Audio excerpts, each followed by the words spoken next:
Good evening, ladies and gentlemen, and welcome to the fifth episode of Zach with an H.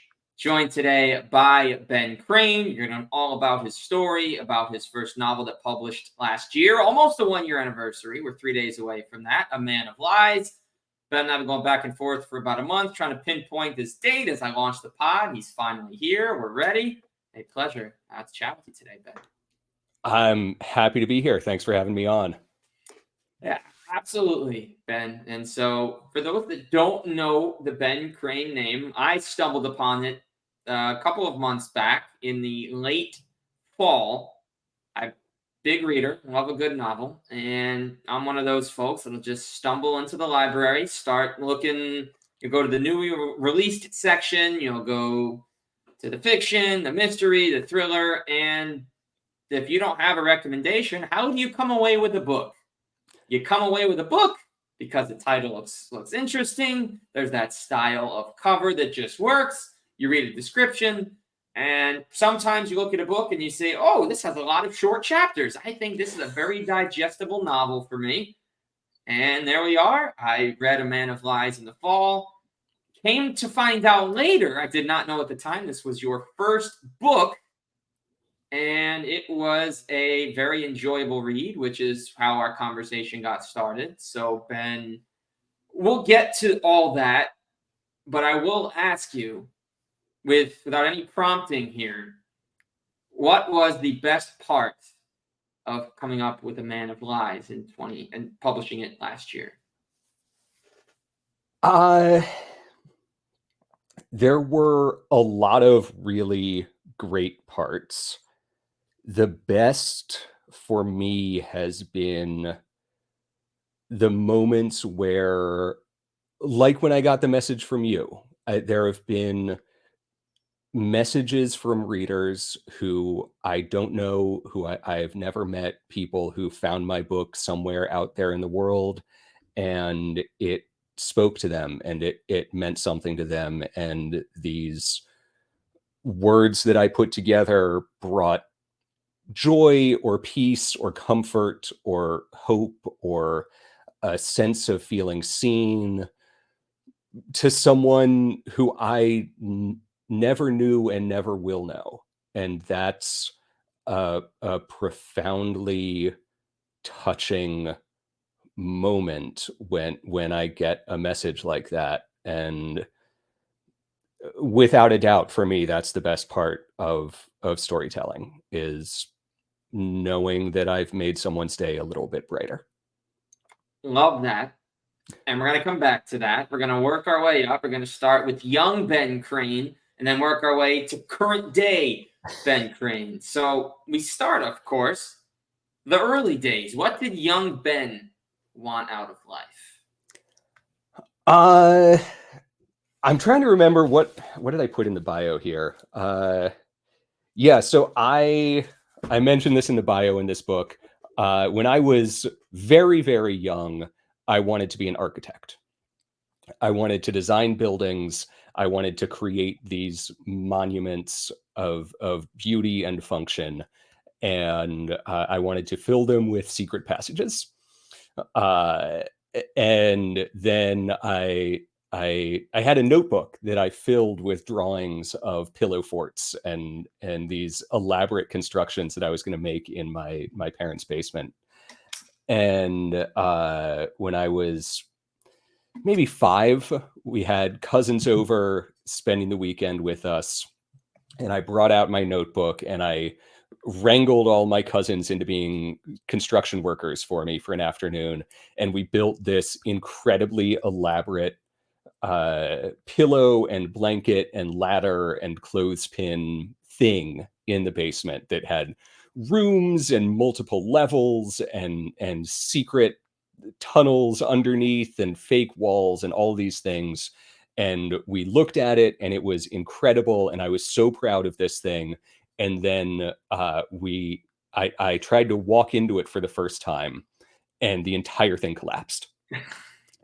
And 5-year-old me just sat on the floor and cried. And that was when I realized that I am not set out I'm not cut out to be an architect. But I knew even from a very, very young age that I wanted to do something creative. And so then I went from that to acting. I did a lot of children's theater. When I was in elementary school, I started acting professionally. I did the Tempest. There was a professional production of The Tempest in Charlotte that had, which is where I grew up. They cast a bunch of kids as the island spirits, so it was almost a dance role. And there were about a dozen 10-year-olds running around on the stage pretending to be different animals to give a sort of otherworldly, fae-like vibe to this island setting. And acting was what I thought I wanted to do for up until I got to college and met people who were really good, like really good actors. And the first time I saw someone really just give entirely of themselves in a role, I realized, oh, I can't do that. That's not a skill that I have. But I was very much still in the theater world. And so I moved from acting to writing and from theater to film. And I have recently moved from film into publishing. But yeah, I guess from a young age, I knew something creative. To come back around to the question you asked, however long ago that was. Not long, a couple seconds. And so you got a taste of this and a taste of that. Kind of got a poo-poo platter of the entertainment industry, right, in your early years. So what would you say working after school in film and in movies that you learned the most from? I learned how I learned how to tell a story. I learned how to do the nitty-gritty of storytelling from moment to moment, the things that when you're at a bar with friends and you're telling a story about something that happened that week, the things that you do automatically but don't really think about, which when you are telling a story professionally, you have to put a lot of thought into and really work at. What I learned from spending a dozen years in the film industry was that these questions of pacing, of audience placement, of how much information do you reveal, when do you reveal it, how do you align the audience with a character, how do you disalign the audience with a character, how do you make them care about someone who's awful, or how do you not make them care about someone who's good. These things which are really, really important for making a story work, but which you don't learn other than by watching people who are way better at it than you do it. That's probably the most important thing I learned, I think. And hearing you say that, and we're not there yet, but hearing you say that, it gives me exactly kind of a little bit of insight into how A Man of Lies was done. And again, we are going to talk about that, folks. That is the biggest reason that we are here, is to get into the nitty-gritty of that and look ahead. When you folks do eventually read that book, if you have not yet, there are several perspectives that you will get from this book. And you have a lot of different people you not only get a potential chance to root for or not, but you get to go inside their heads. And I don't know the percentage of novels that go back and forth versus stay in one person. But when you can read inside the mind of all these characters, you can understand their reason for why and the reason for how. And so then, Ben, that learning experience that you had seems like it's the perfect foray to eventually find that area to write. So how did you first decide and say, hey, and you've also published a comic, we'll get into that as well. How did you make that choice and say, hey, I've done this, I've done that. Let's put pen to paper. Let's give my old personality a spin. Let's create a story. It was COVID. Um, this story of Barrett Rye, is the main character in A Man of Lies, the titular man, um, had been bouncing around in my head for a while, and I couldn't quite figure out how to tell it. And I was fine with that. It was just like, this is this cool idea I had. I haven't solved it. Maybe I never will. And then the world stopped, and my job was in film development. So what that means for people who aren't, you know, in the industry, don't follow it really closely, is I worked with writers mostly, of either books or screenplays, who had an idea for something that they thought would make a good movie, that I agreed would be a good movie, but which wasn't quite there yet.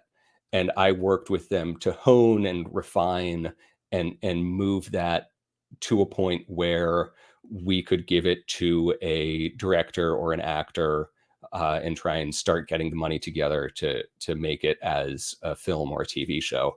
And at that point, my involvement kind of stopped. I was really involved in everything up until all the exciting stuff happens, and then I left to go find the next diamond in the rough. And when COVID hit, everything stopped just immediately. And everything stopped filming, sets shut down, production shut down. And I had a little bit of time where I could keep doing development work when we thought that things would start spinning back up pretty quickly. But within the first 2 months, it became clear that nothing was going to get filmed for quite some time. And there's already this backlog of stuff waiting to be filmed. So there was nobody putting the money together to make more backlog. So I, like many people, found myself with way too much free time Yeah. and nothing to do. And there's only so many times you can replay the Final Fantasy games before you're done and need to do something else. And I I don't know why I decided to write a book, but as soon as I started, it became clear to me that this form solved all of the problems I'd been having, and that this was how Barrett was supposed to be brought into the world. And uh, I wrote the book while locked in this office, unable to interact with the world, and that was sort of my coping mechanism, was disappearing into this alternate Omaha. And so when you finally finished, and now, of course, everybody's got their own process and how much they're going to do in a day, in a week, in a month. In some cases, the book may take more than a year. Carter Wilson, who was on a couple weeks back, says he always writes an hour a day. Advice to anybody that wants to get into writing was, if you write at least 10 minutes every day and you build that routine, Mm-hmm. there's always the possibility that you can get out of that block and find something. So then, what was your process going through writing the book? And what was that first emotion when you wrote the final word? So I come from a TV background, obviously. Uh, and in TV and film, there is way more planning than is usually, that not usually, but there's way more planning in TV and film than many fiction prose writers do. Uh, for many reasons, but before a screenwriter sits down to start writing dialogue, they will know every beat of the movie. They'll know every single moment. It'll be laid out for them by them ahead of time. Where a lot of prose writers will fly by the seat of their pants and just start writing and see where the characters and the plot and the situation takes them. So I very much fall on the planning side of that spectrum. So my process for writing a book is I first spend 3 to 4 months plotting before I write a single line of prose until I have, I start with just handwritten notes on a legal pad, and then I go to index cards laid out on a thumbtack board on my wall over there, and then I go to a typed outline. By the time I start writing prose, I have a 40-page document, which is every moment of every scene broken down. And Wow. then I write the prose, and it works for me. I know how my brain works, and I know that I am able to hold the larger picture or the moment to moment in my head, but I can't hold both at the same time. So trying to do big picture stuff while also dealing with uh, individual lines of dialogue, I'm just going to get lost. So I don't even try. I do the big picture stuff, and then I do the dialogue. But once I have that outline, at that point, I write 5,000 words a day. I don't stop until I get to 5,000. If I can do more, then great. But a minimum 5,000 words a day until the book is done. And then it takes me about a month and a half to write the first draft. And the feeling when you write the final word of the first draft, for me, is dread, because then I have to start editing, and that's the slow and laborious and really long process of winnowing and shaving and polishing and taking this mass, which I've just sort of rapid vomited onto the page over the course of the last 6 weeks, and finding the good kernel, which I knew was there, but which I've probably lost in the process of writing it. And then when I'm done editing, a combination of relief and terror. Relief that it's done, and terror that this'll be the one when people realize I have no idea what I'm doing.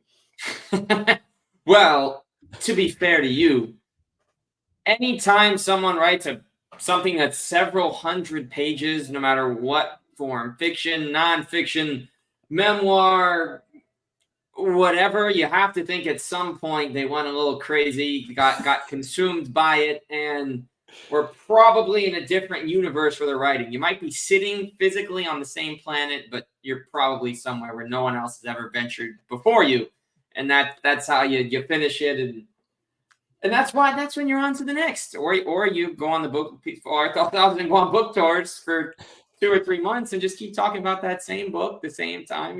It's on and on the beat goes. But all this being said, the book came out on July 4th last year. We're at day Yes. number now 362 since the release. Will there be a sequel? Is there something in the works right now that's kind of hush hush that? So this is a complicated question. The problem with sequels is that a publisher wants to know that there's going to be a market for any given book, and so for sequels, you always assume you're going to lose audience. That from one book to the next, people are going to drop off. So they need to look at the sales of a book and say, if we lose whatever percentage of readers we assume we're going to lose, does this still make financial sense for us?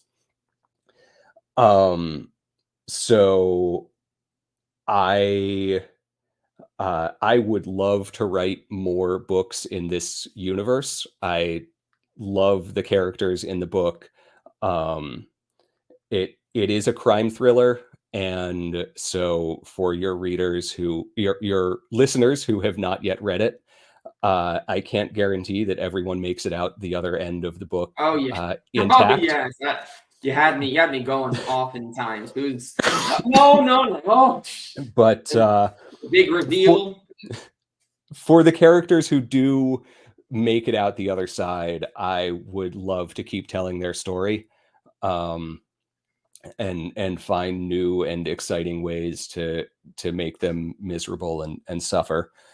Uh, and right now, I will say, if you want to read more about these people, then read the book, tell your friends about it, spread the word.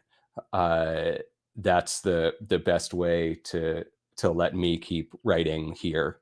But my next book will not be in this universe. Okay. um, my next novel will be another crime thriller, but it's not going to be about these characters. Is it going to be multiple perspectives again? Are you going to lean toward a kind of a narrator type who kind of? Well, I guess you already have the narrator type. Maybe a one person, first or third person point of view, or is it going to kind of be a little bit of me, a little bit of them, a little bit of all of It us? So if the next book is the publishing world is a complicated one. uh, I have written my next book. I am currently looking for a publisher for it, so hopefully we find one soon. I'm right at the beginning of that process. uh, it is simpler in the number of point of view characters it has. I was wildly ambitious with A Man of Lies. I believe there are 8 point of view characters, but it's been a while since I counted, so don't hold me to that. It's somewhere in that range. For the next one, there's one primary character who 3/4 of the chapters are from her point of view, but I I love all my characters too much to let any of them languish without the attention that getting their subjective experience of the world affords us. And so I can't help myself. I jump into other characters' Yeah. subjectivities, because it's how you make readers understand them, is you put them in their shoes. And that's the great power of fiction, is it lets us see the world from someone else's point of view. And I'm just too addicted to that to throw that tool overboard. No, totally get that. And the novel I just finished last night, I believe I don't have released. I found it at a bookstore. It's called "Someone in the Attic" by Andrea Mara, maybe Andrea. I don't know if it's Andrea. One primary perspective. There's 3 pages for one character. She dies right away. It's expected. She dies, and then it's the friend who's worried about her life for much of it, and then they'll randomly flip to 4 or 5 2-page chapters of her 9-year-old son, but then that kind of drops off pretty early. There's 6 short chapters where there's flashbacks, but the flashback tells it from every character's perspective, alternating every paragraph. So it's always interesting to see how each person does that differently. It's someone that can't. I'm an enjoyer of work. I'm not a writer. I've written plenty of things. I've written 5,000-page things. College. I'm one of many that's probably written their thesis before, which took almost a year. But I'm not someone that can sit Mhm. down and put together the book. But you feel like you read enough stories, you can kind of piece together what you like, what's going to help, what's going to take for you as a reader, and you'll notice that you start paying attention to every little detail, and you'll know right what actually hits. Are there any authors that you've read, or those that you've enjoyed the works of over the years that helped shape your style? So many. Um, uh, I There's a great book by David Lodge called "The British Museum is Falling Down" that I believe it was his first book, and the whole premise of the book is pastiche. It Each chapter is written in the style of a different author, and it's just a writer trying to find his voice by imitating everyone else's voice until he finds one that works for him, and it's great. And I highly recommend that to anyone who is interested in writing but doesn't know how to go about it. Is just start writing in other people's voices and you'll find what works for you. um, my own writing has been really influenced by um, so my prose is crime fiction. um, Dennis Lehane and Greg Rucka, I think, are the two crime fiction writers who I would most point to, as they were the two who first showed me that crime fiction can be more than just detective procedurals, and that you can do really interesting character work, that you can use this genre to explore culture and society in really interesting ways.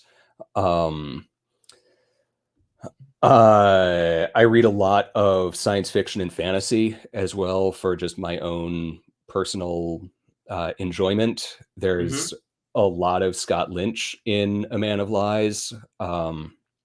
His Lies of Locke Lamora series, which, if you like A Man of Lies, why haven't you read that yet? It's a fantasy caper. It's absolutely incredible. But I just stole the time jumpy stuff in A Man of Lies from that whole cloth. It tells the story of this heist, but it's constantly jumping back in time to the childhood of these characters and showing, how they got to where they are now in this doomed romance that has been so critical to the main character.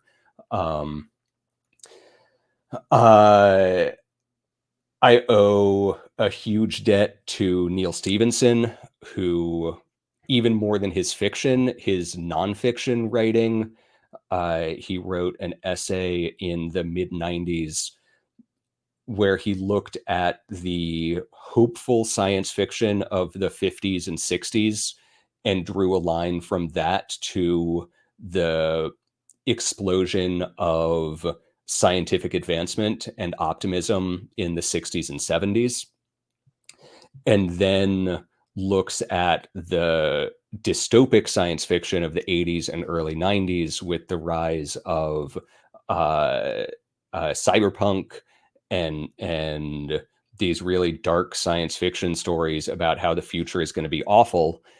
And then 15 years later, nobody wants to work in the sciences anymore because we all, as kids, learned that science is dangerous. And so Stevenson, who was a cyberpunk writer, wrote this essay about how he was not going to write dystopic science fiction anymore. He was not going to write stories about the dangers of the future, because to do that was to do a disservice to your readers and to do a disservice to society. And how, as writers, we owe it to the world to tell stories of optimism, because without that optimism in our culture, how can we have optimism as a people? How can we look forward to a future if our fiction says it's going to be miserable? And that was a hugely informative and influential piece, and one that I've tried to carry forward in all of my writing. And I'm really proud in A Man of Lies that I was working in this. Usually the noir is so nihilistic. It's such a genre of a fallen culture and a fallen society and the horrible things that it does to people. And I wanted to be honest to that background and honest to the roots of that genre while using it to tell a story that is ultimately about how love can move us forward and make us better people than we thought we could be. And I think and the most important thing, and beautifully said, is that every time you put a book down, unless somebody can sit here and read 300 or 400 pages in one sitting, in that case, good for you. Claps all around. I can't do that.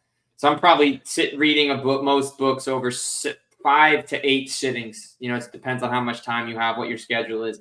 Every time you put that book down, if you're not thinking about that book or immersed in that book, then that's not the book for you. And then I think the goal, right, is you want people to remember it when they sit down, when they're on their way to work or wherever it is, when they're telling someone about what they're reading. Can they recall the last thing they read? Is the book clear enough that they can give a friend who even isn't a reader a 30-second short version of what they just read? And does it capture their attention? And I think going through anybody's Goodreads list or any of their lists or talking to them about what they've read, you get a really quick feel of what it is. And for me personally, and I'm sure for many others with A Man of Lies, you're finding yourself unsure at times of who to root for because there's so much happening. And just when you think you know from one perspective, someone's outdoing someone else, who's outdoing someone else, who's outdoing someone else. So it's with that said that I have to say, folks, that you should absolutely read A Man of Lies, not because I'm sitting here with Ben, but because it is an entertaining story. You got 8 perspectives, as mentioned. You literally, when you find out about Barrett's build, you're like, wait, have I ever seen a titular character in a non-fantasy world that has this build? He is a big guy, and yet he's a gentle big guy, as you learn pretty early on. That's not a spoiler. No. So make sure you do read the book, having now heard about Ben's process, those that have inspired him. And I make one recommendation, Ben, to you, if you have not read it before you move on to your favorites, is you talked about sci-fi, so maybe have you read the Themis Files trilogy? I haven't, no. Okay, so long version short, there's no actual writing that makes you think you're reading a story. The entire thing is told through flashbacks, interviews, and journal entries. It's a trilogy. It's by Sylvain Nouvelle, a Canadian writer. He also wrote The Testing. He did Take Me to the... I haven't read this one. He did a trilogy, Take Me to the Stars. I think came out right before or during COVID. But the Themis Files, to me, with any sci-fi I've read, it's right up there with Hank Green's 2-book series. The Carls, the Carls. It was a great... I'll think of the name later. But Themis Files, Sylvain Nouvelle. It's kind of up All your right, alley. it's on my list. All right, perfect. I'm gonna get British Museum is Falling Down is gonna be on my list. I'm curious which version and which writer I most relate to, which comprehension of his 1,000 voices. But the best part of the show here, Ben, I'm gonna ask you a bunch of questions about things you like, and you're gonna answer them, and then we're gonna find connections. I already found out from early on that you and Steve Max have the same movie taste. So I gotta get back into that. Let's see what else we can unearth. So all right, the questions change for each guest. It's very random. I sit down and it's like, all right, what's gonna work? First question, and everybody has some kind of answer. Maybe they don't. But what is your favorite thing to cook? It's been a while since I made it, but homemade pizza, everything from scratch. That just find stuff in the fridge, throw it on there, throw it in the oven for 5 minutes. You're gonna wind up with something unexpected and delicious. All right. I hope that you've given some of these recs as an unofficial consultant to some of your favorite restaurants, because imagine you're just putting together ingredients that have never existed on the same surface in an edible manner before. and you're just making it come to life. Sometimes. Usually it works. I will say, it should be qualified slightly. Usually you'll wind up with something delicious. All right, that's fair. And hard to go wrong with pizza and other ingredients. Although I actually have to ask, you said pizza. Does pineapple belong? If you enjoy it, yeah. That's the most civil answer I've ever heard asking that question. Love that. Love that. Favorite food to order out / get takeout of? So you're not cooking it, you're getting it Uh, elsewhere. Either Indian or Thai. I'm vegetarian, and a lot of European and American cuisines, when you're getting vegetarian food, it feels like they're trying to make up for the lack of meat because so much of Western cuisine is based around a meat core, where Indian and Thai, that's not usually the case. And you're dealing with a food which is built from the ground up to not have meat protein as its spine, and you're going to wind up with something better than one where you're trying to fake that meaty core. Yeah, So but yeah, I if I'm going out for food, I'm going to go for Indian or Thai, and they're impossible to make as delicious at home as at a restaurant. within each, what's your number one dish? For Thai, I'm a little boring, so I'm gonna just say Penang curry. It's good. It's really hard to mess up. It's safe, and delicious. For Indian, maybe malai kofta. And I apologize to anyone who is better at pronouncing Indian dishes than I am. I hope I got close enough. Favorite live performance you've ever been to?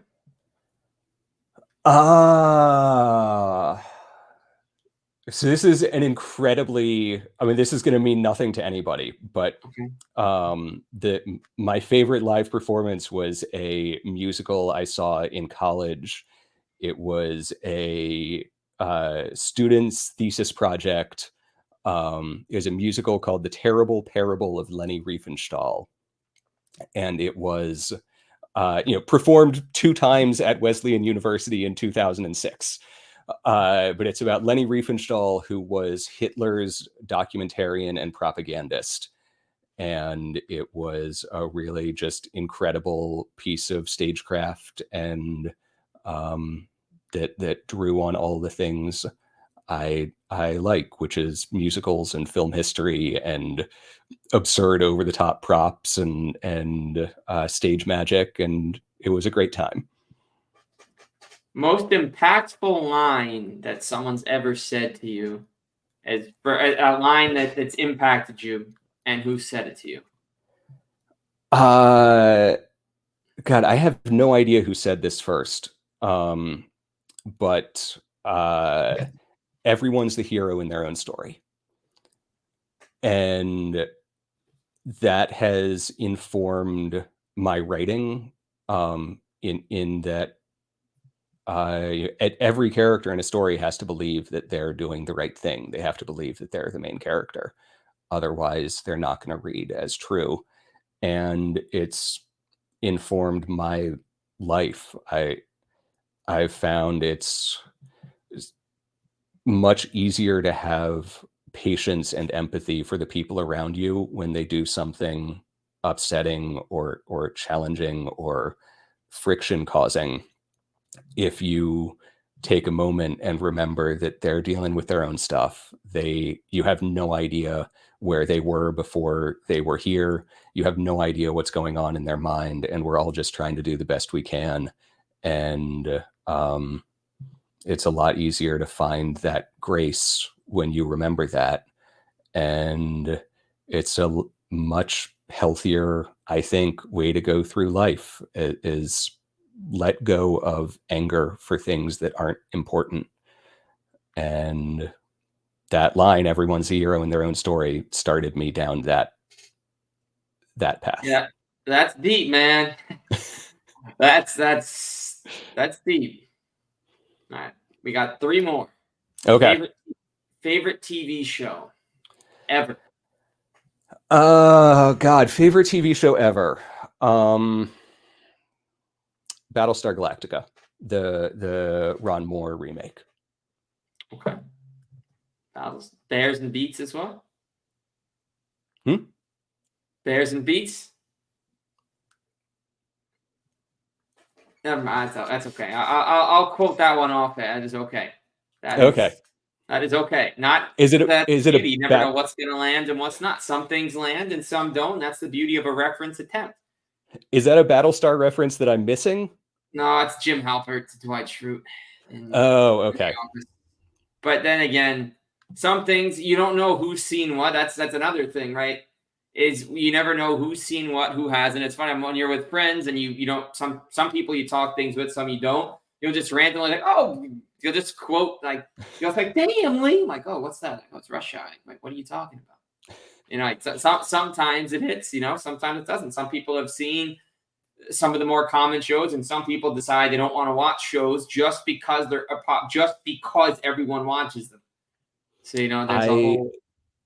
I fell off The Office very early on. It was too mean-spirited for me, and when it was on the air, I was just not in a point in my life where I wanted to watch people be miserable to each other. And maybe I'll go back and rewatch it. I have heard that in later seasons it got much kinder, It did. but especially at the start, it just felt cruel. And so I'm sorry, yeah, No, that that, one I missed. that is okay. No, and that's totally cool. We got two more to go, and then we're gonna tell the world where we can find all of Ben Crane's work and how to get in touch with them. We got two more. Favorite fictional character of all time. Um,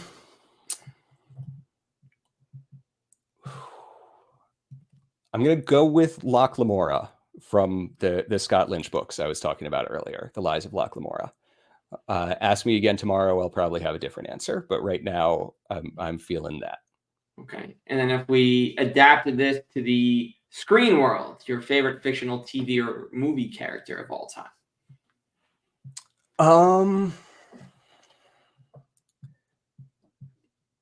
Really specifically, Anakin Skywalker from the Clone Wars animated TV show. That's a poll. Okay. That is a very nice poll. I haven't gotten too deep into the Star Wars verse over the course of I've seen a couple of the movies. Last thing I saw was Rogue One. I'm a little behind, but I like the poll because I feel like a lot of times when something's mostly been live action or animated, then it veers into the other.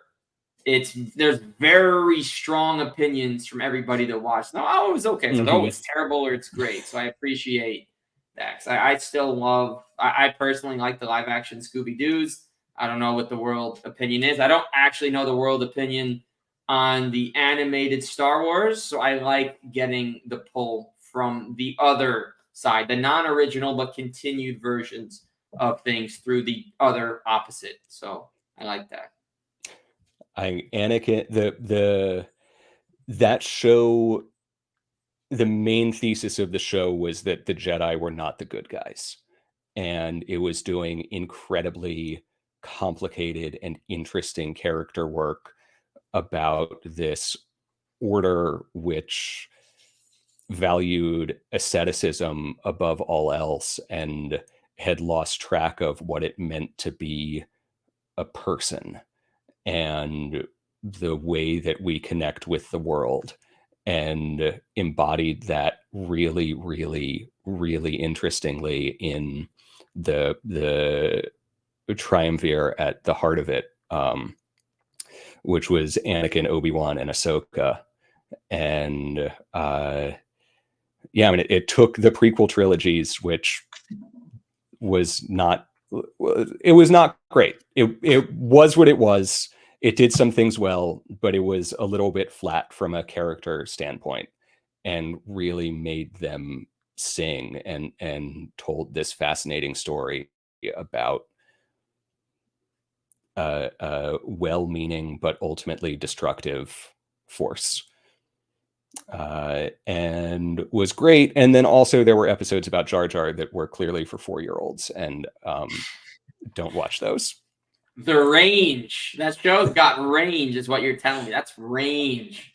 I have massive respect for all ages writers and all ages material that does really complicated things. All right, sorry, Junior, you can't watch this one. Oh, but this one is for you. Okay, we got one more. Okay. And this answer could change any day that I ask. We're asking this on July 1st, 2024. The thing you're most excited for between now and the end of August 31st. So the next 2 months before we head into fall season. God, the thing I'm most excited for. I'm putting together a pitch for a new graphic novel right now, and I have the rare privilege of being married to my artist, and I know that they are in the next room, not right at this moment, but they are in the next room putting together pages for this pitch, and I cannot wait to see those pages and see what they've put together. Because I know it's going to be absolutely incredible and better than anything I could have imagined. Well, that's awesome. Well, best of luck with that. I'm excited. Thank you. Yeah. Thank you. All right. So that concludes the conversation for today. Ben, first, I want to say thank you. I'm glad that we're able to make this happen. 1st of July, new month, starting it off with a bang. Learned a lot more about the man I'm pointed the wrong way. Hands goes over here. Hands going off screen. To my left. Yes, to the left. It's a reverse screen. But really, really enjoyed getting into the weeds with you, talking about your book and learning about your journey to here. So tell everybody, where can we find the work that we've spoken about and the rest of what you're working on and what's to come? Yes, my book is called A Man of Lies. It is available wherever you get books. As of time of recording, I believe there are 2 pricing bots on Amazon who are in a fight to see who can sell it for the least money. So go buy it for a frankly absurdly low price. My all ages science fiction adventure graphic novel that my partner and I made is called Cosmic Cadets. That is middle grade Star Trek, is the really quick version of the pitch there. That is also available wherever books or comic books are. People can find me at bencranewrites.com, and that has links to all of my social media and a contact form if they want to reach out. I would love to hear from them. bencranewrites.com. BENCRANEWRITES.com. Go there. You can learn more about Ben beyond what you've heard today. And that's it. I'm Zach with an H, not a K. My one gripe for the week. It's the first gripe conclusion. The NBA draft happened on Thursday. Excuse me, it's on Wednesday and Thursday. Every Zach in NBA history coming into this draft, I am fortunate that they were smart. They spelled their name Z-A-C-H. The first pick in the draft was Zachary Rissache. Z-A-C-C-H-A-R-I-E. Excuse me, moi? Unacceptable. What? Unacceptable. And when you shorten it, Z-A-C-C-H. That's not cool, man. You're going to be a very good athlete. The world's going to know who you are. But, dude, Z-A-C-C-H, that's never even existed before. I don't have words for that one. I cling to the spelling of my name. It's why the pod is what it is. We get to know people. We learn about their origin story, what makes them tick, and what it is they do, and if they love it, and if they love it, how being themselves and all that jazz, how it comes in. Zach with an H, that's me. Go to your drink. Hi, I'm Zach with an H, Z-A-C-H. No, I don't say Zach with an H. I didn't just spell Z-A. What's your name? I just say Z-A-C-H. Boom. Anyway, he's Ben Crane. I'm Zach with an H, and we will see you very soon.